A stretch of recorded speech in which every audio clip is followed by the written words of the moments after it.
started working as a night nurse at St. Elmo's about 6 months ago. It's one of those old psychiatric facilities with more history than funding, cloaked in ivy and local lore. They gave me a set of rules when I started. Odd ones, the kind you might chuckle over and push to the back of your mind as bureaucratic fluff. Now, I'm not sure what to think. The offbeat rhythm of the night shift suits me. I like the quiet, the way the linoleum halls stretch silent and eerie under the flickering fluorescence.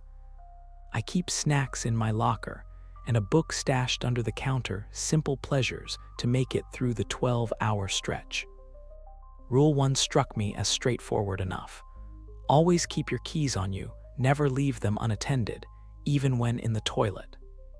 Seemed excessive, but theft of any kind in a mental institution is no joke. Keith, the security guy overlooking the night shift, and my closest approximation of a friend here, laughed when he first told me about Rule 2. Never turn off the lights in room 7, not even during daylight hours. There was an odd emphasis he put on never asterisk. His brows creased slightly more than usual. Why, I'd asked him curiously. Maintenance reasons, he said, shrugging off my question, but there was something in his eyes that didn't meet mine. I let it go because, well, who actually presses for mundane details at 0:30? Rule 3 was where things began to tickle the weird part of my brain. If you hear music coming from the basement, report it immediately. Do not investigate. I heard it my first week, a sort of tinny, old-timey tune, like something from a scratched record. Thinking it was a prank, I mentioned it to Keith. Without a word, he got up, locked the security room, pressed the alert button, and within minutes, a maintenance suit arrived, nodded, and all but sprinted towards the basement. Never explained, just done. It happened again since, the procedure the same. Every single time. The patients are a mixed bag. Most are heavily medicated, shuffling through their routines with the glazed placidity of the deeply troubled. Then there's Alice, who's lucid more often than not and seems perpetually amused by some private joke. She's clung to Rule 7 as a sort of conversational pivot. Stay away from the old well in the courtyard during a full moon. When she mentioned it, her smile flickered strangely. What's up with the well? I'd asked once, half joking, as I handed her evening meds. Her response was a low, thrilling whisper. It's older than the building, dear. It remembers things. It gets thirsty. That's how things were until tonight. I walked past room 7 after checking on Mr. Hamilton in 6, and my keys, dangling securely as always from my belt, inexplicably heated up. Not burning, but warm like a coin left too long in the sun. I panicked, fumbling, almost dropping them, when the room's door creaked slightly open. The room was dark, completely dark, and that was wrong. So very wrong. As I reached to push it closed, a chill slipped through the crack like a sigh from the grave. The air smelled faintly of iron and wet dirt, as if somewhere, deep below, the earth was freshly turned. I should have called Keith, followed protocol, but my heart hammered warnings faster than thought. Staring into that absolute darkness, the edges of my rational mind blurred. There was a moment, brief and horrifying, where the darkness seemed to stare back, ponderous and sentient. I shut the door, locking it swiftly. The dim hallway lights flickered as I leaned heavily against the wall, my breath uneven. I saw you by the door, Alice's voice came from behind, sudden and close. Do you feel it pulling? I turned to see her eyes wide, sparkling with that same unsettling mirth. Pulling what, Alice? The well, she said, as though it explained everything. It's almost full moon, you know, and tonight it's particularly thirsty. Footsteps echoed in the corridor as Keith turned the corner, his face unusually grave. You all right? He asked, giving us both a scrutinizing look. Yeah, I managed, but my hand trembled as I pointed back at room 7. Lights out. Keith's eyes narrowed, and he headed straight for the door, his movements unnaturally stiff. As he passed, he muttered under his breath, "Rule 1. Always keep your keys." He hadn't finished his sentence before the dull yet unmistakable sound of something heavy being dragged echoed up from the direction of the basement. A cold dread settled in my chest. Whatever lay beneath in that forgotten place, it wasn't just old records or a quirk of the building. It was something else entirely, and it was awake now. The sound of it waking was like the groaning of an old house settling into the earth, or ice fracturing on a vast, silent lake in the dead of winter. But every instinct I had knew better. This wasn't something benign. I felt its awareness like a cold draft, specifically probing and smelling my fear, anging the atmosphere in the attic where I stood, my fingers tight around the old flashlight. The beam of light flickered nervously, as if it too sensed the darkness growing more oppressive, more clever. I tried to convince myself that it was all in my head, the product of too many ghost stories whispered in this very attic when I was a child, or perhaps the strain of returning to my family's old, forsaken mansion. But the chill that brushed the nape of my neck seemed to laugh at my attempts at rationalization. Taking a hesitant step towards the far corner where the shadows felt almost solid, my foot caught on something unexpectedly soft. I stumbled, cursing under my breath, the flashlight sweeping wildly across the room. It cast monstrous shadows that danced along with it, mocking me. When the light steadied, it revealed an old doll, its glass eyes reflecting the light like living things, watching me. I remembered then how my sister used to claim her dolls spoke to her at night. Ridiculous, I had thought then. But here, under the pressing gaze of those lifeless watchers, I wasn't so sure. The oppressive silence seemed laden with whispered secrets I was not meant to hear. The feeling of being watched intensified, the air thickening. My chest tightened with each breath, and suddenly, the slight whisper of movement had me swinging the flashlight around again. Nothing, but the fear had found its home in my throat. I told myself to leave, to just turn around and forget about the crusted old journals I'd come to find. But then, faintly, so faint that I might have imagined it, a child's giggle floated down from the shadows above me. Every hair on my body stood on end. I could almost see her, my sister, hiding in the shadows, her laughter as eerie as the flickering light that couldn't quite pierce the darkness. My feet moved before I could decide to be brave, drawn inexplicably towards the narrow staircase that led to the attic loft. Each step creaked under my weight, sounding impossibly loud in the tomb-like silence of the house. At the top, the air was even colder, almost icy. The loft was cramped, full of old furniture covered in white sheets that looked too much like shrouded figures in the dim light. My breathing became shallow, my heart pounding against my ribs like it wanted to escape. Then, without warning, the flashlight died, plunging me into darkness. Panic seized me, claustrophobic and thick. I fumbled for my phone, anything that might cast light. Finally, it flickered to life, a weak blue light that barely illuminated my hands. As my eyes adjusted, I saw it, the soft outline of something small and misshapen hiding in the far corner behind a draped armchair. Not moving, just waiting. The silhouette wasn't right. No child ever contorted like that. It was something else, something that should not exist outside of nightmares. My mind screamed to run, but my body wouldn't comply. My feet were rooted to the spot as if the dark itself held me captive. Then it moved, or did it? The shadows played tricks, surely. But no, there was a sound, a soft, wet dragging sound as it pulled itself into a less unnatural shape. "Who's there?" My voice was a hoarse whisper, betraying my terror. No answer, just the sound of my own ragged breathing and the slow, deliberate movements of whatever lay in the shadows. Then, Another sound, a low and mournful whimper that was too human, pulling at my heartstrings with a visceral tug. It was the echo of my own childhood fear, that same helpless terror when I thought I saw shadows move under my bed. My feet finally obeyed, stepping back involuntarily, every instinct now screaming in unison to escape. But as I moved, so did it, mirroring my actions with a mocking precision.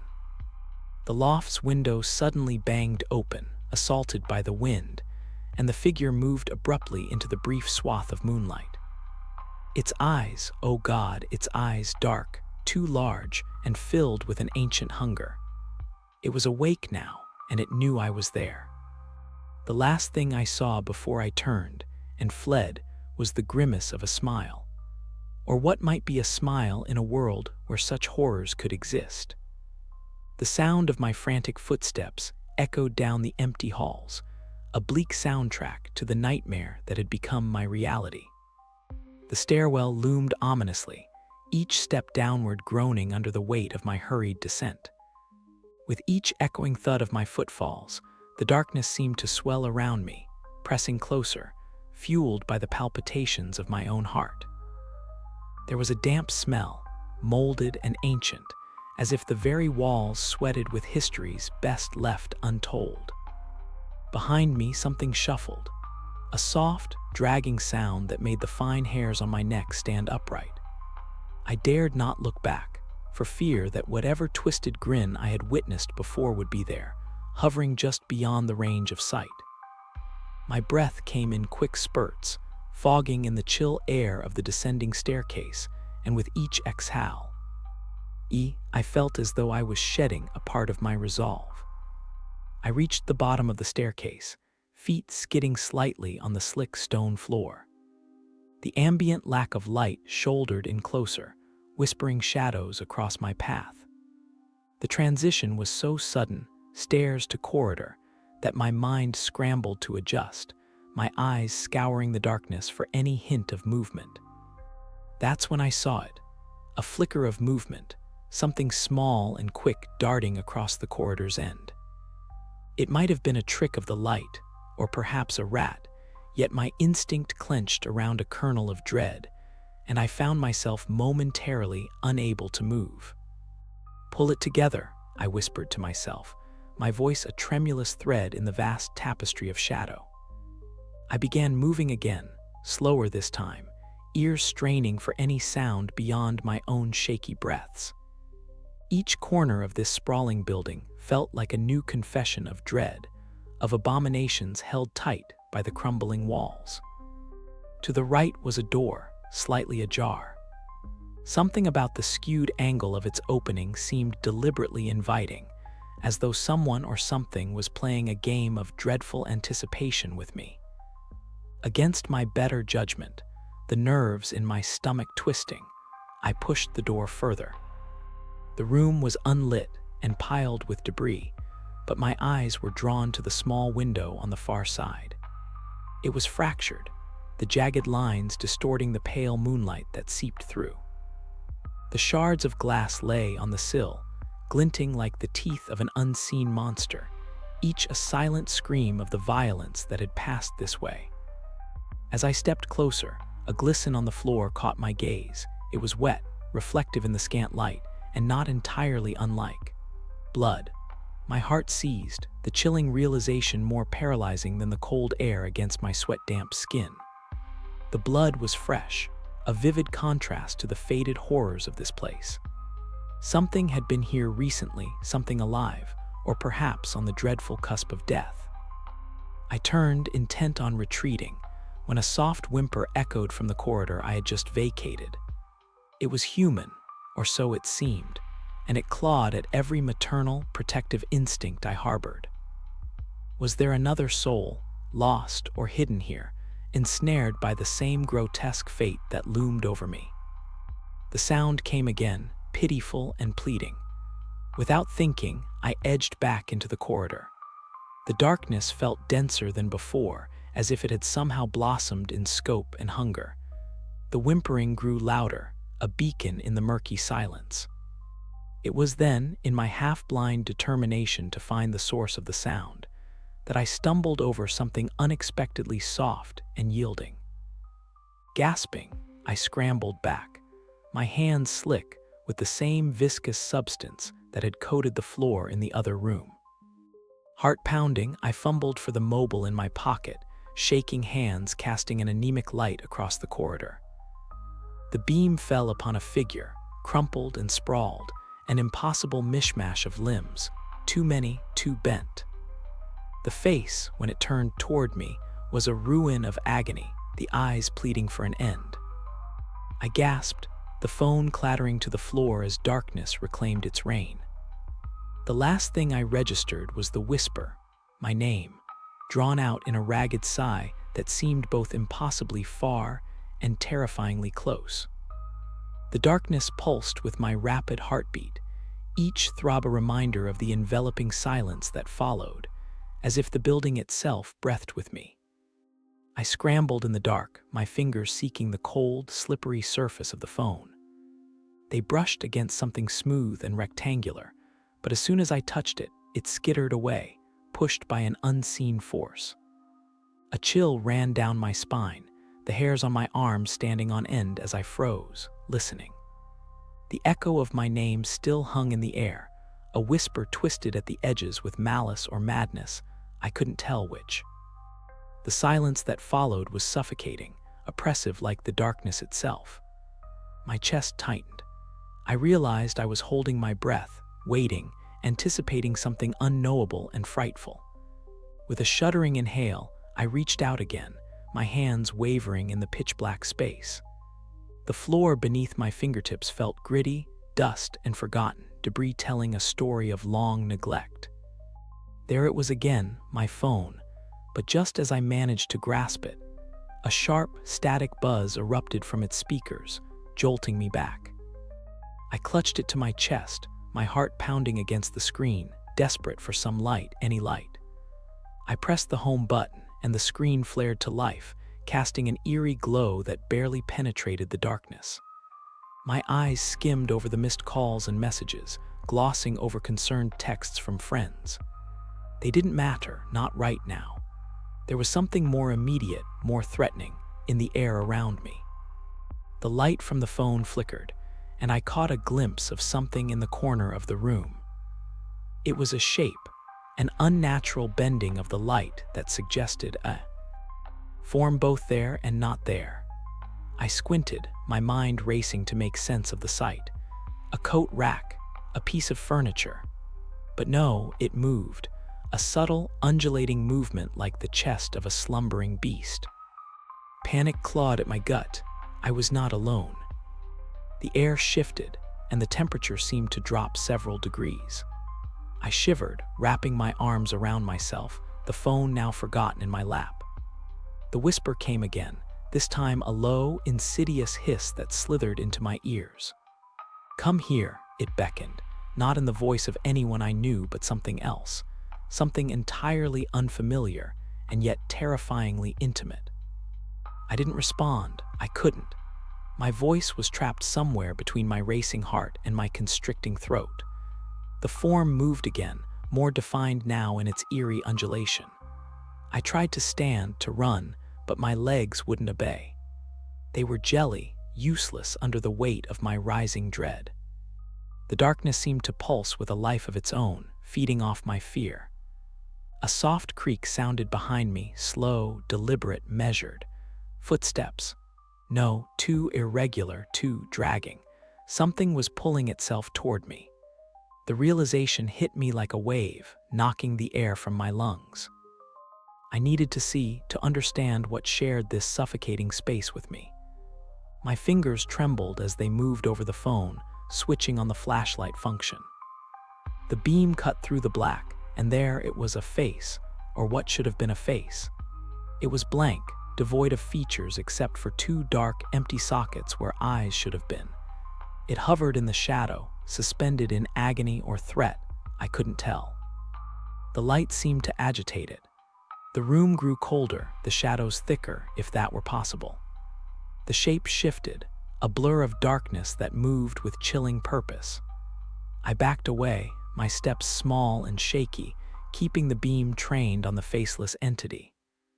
A sudden, sharp noise snapped like a bone behind me, and I spun around, the light swinging wildly across the room.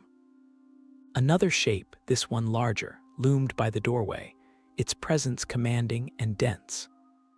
Caught between these twin nightmares, my own scream finally broke free, tearing through the oppressive air. But sound here seemed to die as quickly as it was born, smothered by the thick, hungry darkness. My back hit the wall, the cold, hard surface grounding me for a moment in the stark reality of my terror. The original shape drew nearer, unfazed by my scream, propelled by an unknown desire. My mind raced, desperate for an escape, a solution. But there, in the abyss of my fear, a sharp, childhood memory pricked the edges of my panic. A lullaby my mother used to sing, its melody a warm, distant light in the engulfing dark. Without thinking, my lips began to move, my voice quaking as it shaped the familiar, comforting notes. The faceless being paused, its dark void seeming to pulse with my tune. Was it listening? Could it hear? The song grew steadier, my voice gaining strength as the memory enveloped me, providing a brief respite from the horror. But would it be enough to survive the night?